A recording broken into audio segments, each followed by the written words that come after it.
Happy birthday to you. नदेला भने छिटो हात समातेर आज चाहिँ अब रजिस्ट्रेसन खाइन्छ इन्टरभ्यू हुन्न आज अब चाहिँ खाइसक्यौँ है ल खिच्छु म hello welcome back to my YouTube channel फेरि पनि स्वागत छ है सबैजनालाई आई होप सबैजना सन्चै हुनुहुन्छ होला हामी पनि सब सन्चै छौँ हामी भन्नाले हाम्रो ग्रुप दाइहरू लगायत म सबै सन्चै छौँ अनि अस्तिको इन्टरभ्यू व्यापक सफलतापछि फेरि पनि आइसकेको छु म एउटा भिडियो लिएर आज चाहिँ स्पेसल भन्नुपर्दा चाहिँ हाम्रो प्यारी बहिनी स्वस्तिकाको बर्थडे हो उसको बर्थडे चाहिँ अब आज सेलिब्रेसन हुँदैछ उसको बर्थडे अप्रिल 5 मा आजै नै हो ठ्याक्क शनिबार परेको छ र आज शनिबार काम नभएको कारण सेलिब्रेसन हुँदैछ अनि त्यसको लागि चाहिँ हामी अहिले चाहिँ अब बहिनीलाई केही गिफ्टहरू किनिदिनको लागि दाइ हामी जाँदैछौँ र प्लस अनि आज बर्थडे चाहिँ अलि अब गएर सेलिब्रेसन हुन्छ बहिनीको बर्थडे केक काटेर अनि अब रमाइलो जोस् सक्ने जति विदेशमा रमाइलो गर्नेछौँ हामी जहाँसम्म लाग्छ अनि पछि अब हाम्रो दाइहरू हुनुहुन्छ यहाँ म यहाँ छु अनि चाहिँ अब चाहिँ यस्तै साथ सपोर्ट माया चाहिँ वाइल्ड दिनु पऱ्यो है तपाईँहरूले अनि त्यसपछि चाहिँ म चाहिँ युट्युबमा मेरो सब्सक्राइबर धेरै धेरै बढाउनु पर्ने छ है त अनि अब चाहिँ हामी यहाँबाट चाहिँ कता जान्छौँ भनेपछि केही सामानहरू किन्न जान्छौँ बहिनीको गिफ्टको लागि अब के किन्छौँ हामी चाहिँ सब देखाउने छौँ गाइज है त ल गाइज हामी चाहिँ अब गिफ्टहरू किनेर फर्किसक्यौँ होइन अब चाहिँ गएर चाहिँ अब हामी बर्थडे सेलिब्रेसन हुन्छ अनि गिफ्ट चाहिँ मैले यसमा देखाएन उनी हामी चाहिँ उनी अहिले त्यो गर्नेछौँ खोल्नेछौँ है त हामी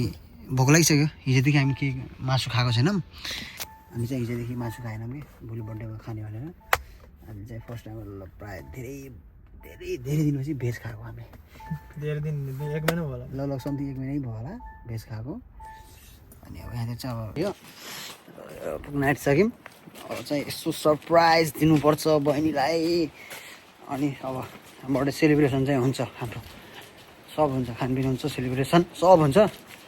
अनि हेर्दै जाऊँ के कस्तो हुन्छ है त घरै पुगिसकेँ रुममा जान्छु म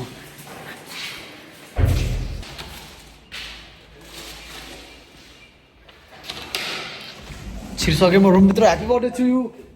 happy birthday to you happy birthday to you ल खरन दाइ हाम्रो अब आज चाहिँ अब रजिस्ट्रेसन खाइन्छ इन्टरभ्यू हुन्न आज सकिन्छ अनि हुन्छ त्यही भएर आज चाहिँ हामी चटपटै खाँदै आइटमहरू खान्छौँ अनि त्यसपछि चाहिँ आज हामी चाहिँ रेस्ट गर्छौँ अब हामी चाहिँ चटपटे खाँदैछौँ चटपटे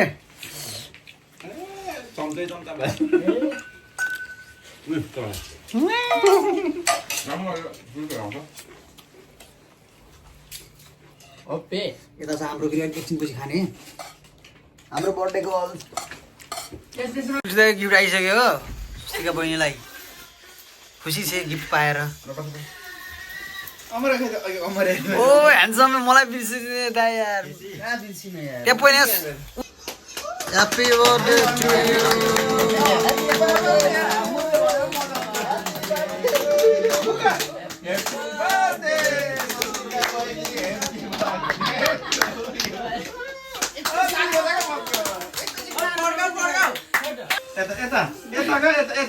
यु फेरि धेरै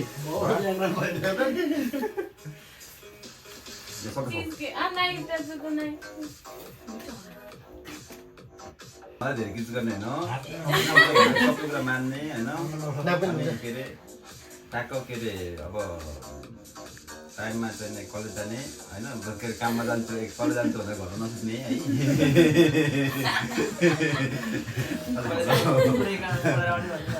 दिन्न के अरे आशीर्वाद दिनु न आशीर्वाद दाइले त अलरेडी दिनुहुन्छ क्या आशीर्वादै त्यही हो क्या के फोटो भलको बनाएको त्यसमा बनाउँदा खिच्दिन्छ न भने त्यही हो नि तिर्स्यौ भन्दै गर्दा खाने टिका त खान्छौँ। केक त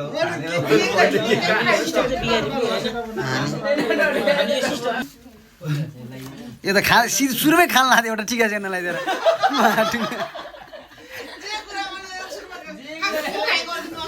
बहिनीलाई नखुवाएर आफू खाने एउटा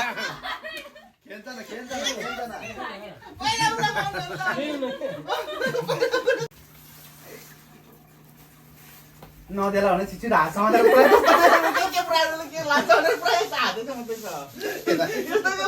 हिजोदेखि भेज खाइया भेजको बर्थडे थियो र भेज खाइया मासु अरू खाँदैछ बर्थडे छ भनेर भेज खाइया नि त आलु र चना खाइया अब यहाँ मासु अरू थरी आइटम चाहिँ पेलिदिनुपर्छ है त्यहाँ हेर त्यहाँ मासु खाइदिनुपर्छ आज दोहोरो ए भुँडी फुडी बाले भने जे खाए पनि यहाँ आइटम नसुनिँदै लाइन कोठामा जाँदैनौँ आज होइन आज जाँदैन मान्छे ह्यापी बर्थडे थाहा छ त्यहाँ मलाई ड्रोन पनि किन्न सकिन्छ युट्युबबाट राम्रो इन्कम भयो भने है ल अरू पुलाउ अनि अरे बिरयानी आइटम चाहिँ बाहिर छ हामीसँग अब चाहिँ खाइसक्यौँ है ल खिच्छु म जुस पार्टी दाइले हातले बिगारे के भन्नु छ म खाइरहेको छु। खाइरहनु भयो कति कालो आएको यार म त कालो आएको यार कसम एक हप्तापछि के अरे एक दिनपछि मासु कस्तो लागिरहेको एक दिनपछि मासु खाँदा कस्तो लागिरहेको छ कस्तो फिल आइरहेको त्यो बनाउने चाहिँ कुकको हो दुईजनाले दुईजना मै भन्छ नि मिठो भयो भने म नमिठो भयो भने थाकेन from Three Brother. Narkasi Banjar Rohit र अमर खड्का अर्को पनि के बोले from Three Brother Banjar Rohit नरकसी अमर खड्का यो चाहिँ हो हाम्रो तुलसीराम श्रेष्ठ अर्थात् हाम्रो विश्व श्रेष्ठ दाइको तर्फबाट हाम्रो प्रमोद दाइ र रमेश दाइको तर्फबाट रमेश जमचेटी अनि प्रमोद श्रेष्ठ दाइको तर्फबाट कुन चाहिँ हो अनलाइन दाइ क्याश प्राइस 50,000 नेपाली 5,000 रुपैयाँ म चाहिँ फेरि पुलाउ र मासु खान्छु खरदाली गाडी हुन्छ पुलाउ कि ढेडो रे तपाईँले बनाएर राम्रो हुन्थ्यो होला दाइ कसले होइन बनाउ त मैले बनाउँथेँ कि उनले आएर हातेर बनायो कि पहिले बनाउ त मैले कस्तो रे दाइ होइन पहिले भाइले भिगारेको भात बनाउनु ठिक छ आज चाहिँ खानपिन हाम्रो सबै सक्यो अनि उता चाहिँ हाम्रो खरेल दाइले हात हेरिरहनु भएको छ अनि अब चाहिँ आज चाहिँ यतिकैमा इन गर्नुपर्ने हुन्छ अब चाहिँ लेट्स सी अब नेक्स्ट विक चाहिँ हामी सायद खरेल दाइ र मेरो फेरि पार्ट 2 इन्टरभ्यू आउन सक्छ पोडकास्ट चलाउँदैछु म अनि त्यो दिन चाहिँ अब तपाईँहरूले इन्जोय गर्नुहोस् सेफ एन्ड हेल्दी भन्दै म चाहिँ आजको भिडियोबाट बिदा हुन चाहन्छु हस्त धन्यवाद थ्याङ्क यू बाई बाई